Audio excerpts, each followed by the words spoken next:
ప్రజాగళమే మా బలమంటూ ఎప్పటికప్పుడు తాజా వార్తలను అందిస్తున్న 3T టీవీ మీడియాకు స్వాగతం.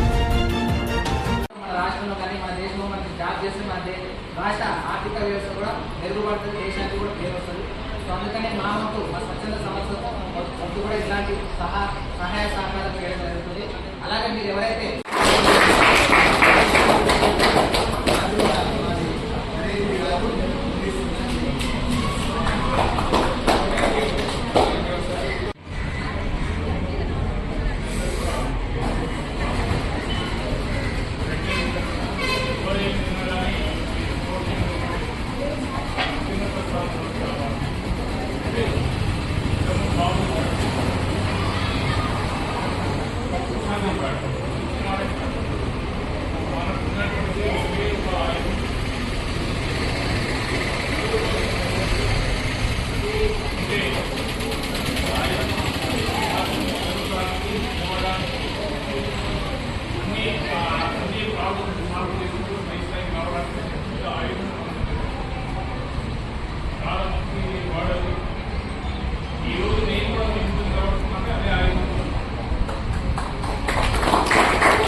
ఈరోజు మా ఇంట్లో 5 మంది ఉద్యోగాలు చేస్తున్నారు.